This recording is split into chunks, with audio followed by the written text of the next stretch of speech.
Once upon a time, there lived a couple. They did not have any child and longed to have one. Next to them was a beautiful garden. In that garden lived a wicked witch. One day, Nell as a sign she would have a baby.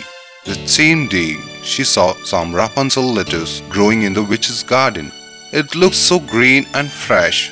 John, I must have some of that lettuce. John loved his wife very much. He did not want to disappoint her, so he risked picking some of the lettuce for her. But when he had plucked the flower, he saw the witch standing before him. How dare you steal my Rapunzel? You will pay dearly for this. John explained about his wife's hunger for the lettuce. He also told her that they were going to have a baby soon. Please have mercy on me.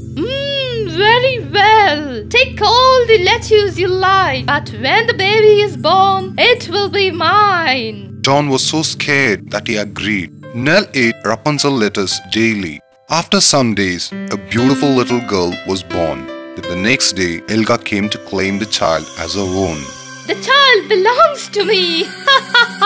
True to his word, John sadly let the witch take the child away. The old witch named her Repunzel. Rapunzel grew into the most beautiful child. When she was 12 years old, Elga shut her in a tower that lay in a forest and had neither stairs nor door, but right at the top was a little window. Whenever Elga wanted to go in, she would call, Rapunzel, Rapunzel, let down your hair. Now, Rapunzel had magnificent long hair, fine as spun gold, and when she heard the voice of the witch, she let her hair fall down, and Elga caught up the strands and climbed the side of the tower. She stayed with Rapunzel only a short time, bringing food and water. After Rapunzel had been in the tower for a long time, handsome prince came riding through the forest. Suddenly, he heard a beautiful voice singing from the tower. When he got closer, the singing stopped and a harsh voice called, Rapunzel, Rapunzel, let down your hair. The prince was amazed to see the beautiful long hair and the ugly witch climbing up it. He wanted to see the girl to whom the voice belonged. He waited for the witch to get down. Rapunzel, Rapunzel, let down your hair. Immediately, the hair fell down and the prince climbed up. At first, Rapunzel was terribly frightened to see a man. But the prince began to talk to her quite like a friend. Sing for me. Rapunzel was so happy that she sang more sweetly than ever before.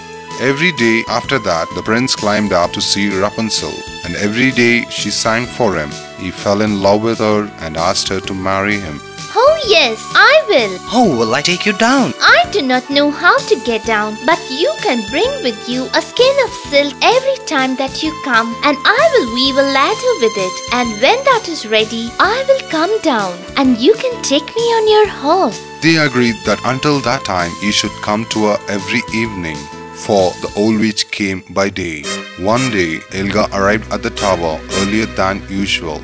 As she came near, she saw Rapunzel tell the prince goodbye. She watched him climb down from the tower on the golden hair. Someone has tricked me. Immediately, she worked out a plan. Next day, she clutched Rapunzel's beautiful hair and snip snap, they were cut off. Next day evening, when the prince came and cried, Rapunzel, Rapunzel, let down your hair. The hair was let down, but when the prince came up, instead of finding his dearest Rapunzel, he found the witch. Aha, there you are. You will never see Rapunzel again in your life. I am going to kill you, my dear. Elga started laughing loudly, but the prince was very brave. He took out his sword, and before the witch could realize, he killed her. The prince and Rapunzel came down the tower through the same braids of hair hooked on the window. Soon after, the prince and Rapunzel were married in a splendid ceremony. They took Rapunzel's parents with them to live in the king's castle far away, and they all lived happily thereafter.